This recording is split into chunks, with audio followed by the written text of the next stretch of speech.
Bonjour, bienvenue à notre émission L'heure des bras valides. Je suis Valérie Quadio, évangéliste, également chef d'entreprise, entre autres associé gérant du cabinet VK Conseil. C'est un plaisir pour moi de vous retrouver dans cette autre émission L'heure des bras valides où nous parlons business, nous parlons développement de carrière, nous parlons également foi. Et c'est vraiment important de partager ces choses que nous avons à cœur afin de lever une nouvelle génération d'entrepreneurs, une nouvelle génération de chefs d'entreprise, une nouvelle génération de travailleurs, de cadres qui bâtissent des choses qui soient durables. Dans la dernière émission, nous avons parlé donc dans la première partie des principes de la croissance d'une entreprise. Nous avons parlé donc du fait de faire un choix très clair entre la recherche du succès qui pour nous s'apparente au fait de se servir de Dieu ou des leviers qu'on a en termes d'influence de la société pour se bâtir un empire et le fait de rechercher la productivité qui est simplement le fait de laisser Dieu nous utiliser pour atteindre ses propres objectifs. Et donc, par la suite, nous allons aujourd'hui voir en deuxième partie dans ce thème des principes de la croissance d'une entreprise. Nous allons voir donc quelques étapes de la croissance d'une entreprise. Et pour ceux qui ont l'habitude de nous suivre, tout ce que nous partageons vient d'abord des principes en termes de gestion d'entreprise, de business, de leadership, tout ce qu'on peut apprendre dans la business school. Également, surtout de ce qui vient de la parole de Dieu, qui est pour moi l'élément qui aujourd'hui a démontré toutes ses preuves en termes donc de gestion durable de projet. Et le modèle parfait, c'est la création de la terre et tout ce que nous pouvons voir par la suite dans la parole de Dieu. Et donc, pour ceux qui ont envie d'aller plus loin par rapport à tout ce qu'on a développé jusqu'à maintenant, on a eu des émissions où nous avons parlé de comment est-ce qu'on bâtit donc un business plan. On a vu la partie structuration du projet, comment est-ce qu'on décrit un projet. On a également abordé dans une émission l'analyse financière en termes de niveau de rentabilité d'un projet. On a parlé également de quelques préalables à observer avant de lancer business. On a également évoqué le cas donc du profil idéal pour être entrepreneur et plein d'autres émissions. N'hésitez pas à aller revoir donc sur la chaîne La Clinique Mobile du Seigneur les émissions les émissions pour les bras valides, également sur les pages des réseaux sociaux du cabinet VK Conseil. Vous pouvez voir également donc, sur link sur Facebook, vous avez les pages du cabinet VK Conseil, toutes ces émissions que nous avons partagées à ce niveau. VK Conseil est un cabinet qui fait de l'accompagnement des entreprises, tout ce qui est organisation d'entreprise, également le suivi des projets de certification, tout ce qui est audit, les formations que nous avons. Et c'est surtout notre projet Intégrité où nous partageons tout ce qui est principe pour mettre en place une entreprise ou pour vous aider à solidifier donc votre entreprise en matière d'éthique et de lutte contre la corruption. Nous avons également une branche pour ceux qui ne sont pas alors pour ceux qui ne sont pas encore en activité, nous avons tout ce qui est développement de carrière que nous vous partageons. Et la particularité donc du projet Intégrité, vous avez les formations classiques en termes de corruption, de leadership et autres. Nous avons également ces mêmes modules, mais qui sont, on va dire, appuyés par les principes bibliques. Et ce sont des choses qui vous feront beaucoup de bien. N'hésitez pas donc à nous contacter pour qu'on vous fasse des propositions. Ok? Donc, en ce qui concerne la deuxième partie de ce thème, quelques principes de croissance biblique, ce que je vais vous partager maintenant, je l'ai reçu le 1er janvier de cette année 2026. Lorsque je priais pour l'année 2026, je demandais la direction donc, au Seigneur par rapport à comment est-ce qu'on structure nos entreprises, comment est-ce qu'on essaie d'en créer d'autres, ainsi de suite. Le Seigneur, dans une vision, il m'a montré quelque chose et à la fin, il m'a expliqué donc 4 étapes que je vais vous partager aujourd'hui. Ok? Avant d'aller plus loin, lisons rapidement ce qu'on peut voir dans la Bible, Exode 23, chapitre 23, versets 27 à 33. Donc Dieu parle ici, il dit « J'enverrai ma terreur devant toi Je mettrai en déroute tous les peuples chez lesquels tu arrives et je ferai tourner le dos devant toi à tous tes ennemis. J'enverrai les frélons devant toi et ils chasseront loin de ta face les Héviens, les Cananéens et les Hétiens. Je ne les chasserai pas en une seule année loin de ta face, de peur que le pays ne devienne un désert et que les bêtes des champs ne se multiplient contre toi. Je les chasserai peu à peu loin de ta face jusqu'à ce que tu augmentes en nombre et que tu puisses prendre possession du pays.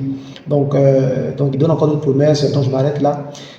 La partie qui nous intéresse le plus ici, c'est à partir donc, du verset 29. Il dit, je ne les chasserai pas en une seule fois loin de ta face, de peur que le pays ne devienne un désert et que les bêtes des champs se multiplient contre toi.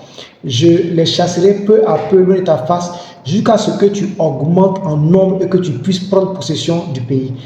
Et c'est vraiment, vraiment puissant comme stratégie que ici Dieu donne à Moïse et au peuple. Cela nous amène donc à notre sous-thème d'aujourd'hui, les étapes que je veux vous partager. Comme je l'ai dit, je suis fait de business school, on a toute la stratégie qu'on peut avoir, mais ça pour moi c'est vraiment une bombe que le Seigneur me charge de vous donner aujourd'hui. Cela va vraiment vous aider. 4 éléments. 4 éléments. Premier élément, c'est la préservation. La préservation. Première chose, c'est la préservation. Ici, Dieu dit au peuple que je vous ai promis une terre où coule le lait, le miel, où vous allez entrer en possession des villes que vous n'avez pas construites, en possession de beaucoup de choses. Vous allez voir votre or, votre argent augmenter, ainsi de suite. Vous serez rassasié. Okay? Mais il dit, vous devez prendre ce territoire à vos ennemis. Je ne les chasserai pas en une seule fois, mais je vais les chasser peu à peu jusqu'à ce que vous puissiez augmenter, que vous soyez capable de prendre possession. Donc, quand nous avons une entreprise, quand nous lançons une entreprise, quand nous avons une entreprise qui tourne déjà, peu importe l'année, la première étape, c'est la préservation de ce qui a été bâti. Ne lancez pas un business et vous pensez automatiquement à en créer 3, 4, 5, 6, 10 à la fois. C'est vraiment une erreur que vous commettez. Parce que si vous allez de cette façon, à moins que vous avez plusieurs fonds qui arrivent et donc vous pouvez le faire de cette façon, mais ce qui est recommandé, même si vous le lancez comme ça, les 3, 4 vont avoir la même logique, la préservation. La préservation. Dans les business schools, on nous apprend d'autres choses, on nous parle de développement, de la phase de croissance, de maturité, de déclin, etc. Mais là, je vous parle vraiment de 4 choses que j'ai reçues vraiment du Seigneur le 1er janvier, quand je priais pour tous nos business que nous sommes en train de développer, ce qu'on a déjà. La préservation. Et donc, la préservation, ici, c'est le fait de cacher, envelopper, revêtir, donc garder, couvrir. Donc, la première phase de votre business va consister en fait à faire en sorte que ce que vous venez de créer ne puisse pas se perdre, ne puisse pas être englouti par des choix que nous faisons. Et on a déjà parlé des choix dans nos émissions, en termes de valeurs, en termes de principes, le fait de rechercher vraiment le dessein de Dieu pour votre vie. Donc, ce sont les éléments préalables. Il y a tout ce qui est analyse financière que vous allez faire, les business plans, tout ça, ok. Mais quand vous lancez le projet, ou quand le projet est déjà lancé, il va y avoir une phase où il faut chercher à préserver ce qui est lancé. Et donc, c'est vraiment la phase où on cherche à stabiliser le business. C'est la phase où on est vraiment encore en train de faire attention aux choix que nous faisons en termes d'association. Parce que dans la préservation, il y a aussi l'association que nous avons fait avec des personnes. Le choix des marchés, le choix des partenaires, le choix des collaborateurs. Il y a également le fait d'être prudent sur des opportunités qui arrivent. Il y a des personnes qui ont démarré des entreprises qui avaient de belles perspectives, mais qui ont fait le choix d'aller sur des marchés qui vont les emmener à aller contracter des prêts pour exécuter le marché et finalement, cela devient la catastrophe. Non, il faut évaluer toutes ces choses et chercher dans les premières années à préserver votre business. Cela est également valable pour des personnes qui aujourd'hui rencontrent des difficultés par rapport au projet qu'elles ont lancé. Vous êtes dans une phase de turbulence, ne cherchez pas à multiplier, ne cherchez pas à créer d'autres, non. Cherchez à préserver ce qui existe déjà. Et pour des personnes qui ont envie de lâcher tout de suite le business lorsque tout va mal, si vous le faites, si vous fermez, que vous en créez d'autres, vous allez passer comme ça à ouvrir et à fermer des entreprises, ainsi de suite. On peut vous appeler serial entrepreneur comme vous voulez, tout ça. Maintenant, ce ne sont pas les stratégies à adopter. Si vous avez des difficultés aujourd'hui, il faut préserver. Et comment est-ce qu'on préserve un business? Il faut vraiment faire attention, comme je dis, aux choix que nous faisons dans les types de marchés, dans les partenariats, les associations, ce qu'on fait entrer comme partenaires dans nos business, nos recrutements, faire vraiment attention. Il faut aussi avoir un regard sur vos comptes. C'est vraiment important. Avoir une bonne gestion financière, une bonne stratégie en termes de gestion financière, avoir des valeurs, ne pas aller sur des choses qui vont vous ouvrir les portes au début, mais après devenir des problèmes pour vous. Il faut mettre en place vraiment une structure pour préserver le business. Et lorsqu'il commence maintenant à reprendre son souffle, lorsque vos dettes fournisseurs commencent à diminuer ou sont carrément payées, lorsque vous n'avez plus d'arrivée de salaire, lorsque vous arrivez vous-même à générer maintenant de la marge en fin d'année, que vous arrivez maintenant à tirer des dividendes de votre entreprise, lorsque tout ce qui est difficulté en termes fiscaux et autres est derrière vous, on peut maintenant chercher à faire quoi? À passer à la deuxième étape qui est l'augmentation. L'augmentation ici, c'est le fait de chercher maintenant la croissance. On va commencer à explorer d'autres types de marchés, toujours dans la même branche. On va commencer à chercher d'autres niches. On va commencer à développer certaines gammes de produits qui viendront maintenant pour nous permettre de pouvoir faire de meilleures marges bénéficiaires, ainsi de suite. Et on va voir que en fin d'année, notre trésor est bon en termes de capitaux propres. On n'a pas vraiment de gros soucis. Si vous êtes plusieurs ou seuls, vous pouvez tirer des dividendes intéressants qui vont permettre maintenant de faire quoi? De pouvoir réinvestir sur d'autres choses. Donc la troisième étape en termes de croissance d'une entreprise que le Seigneur m'a vraiment révélé, c'est vraiment important et puissant pour vous, c'est la phase de la multiplication. Et comme j'ai dit, malheureusement, beaucoup d'entrepreneurs, beaucoup de personnes cherchent à multiplier sans être passés par ces deux phases.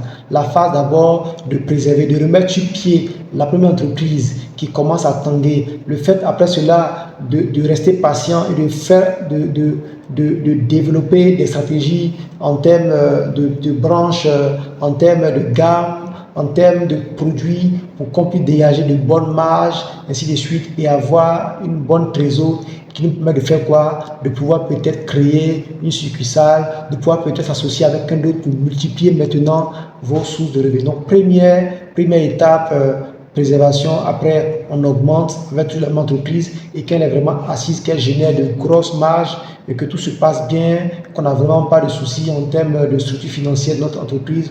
On peut maintenant chercher à multiplier nos sources de revenus.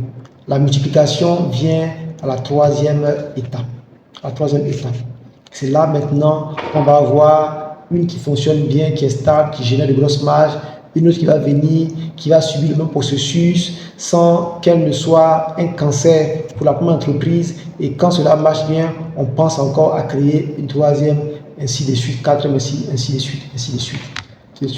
Et la dernière étape, moi je ne parlerai pas de déclin comme on peut nous l'apprendre dans les business schools, mais je parlerai plutôt de la phase de l'abondance.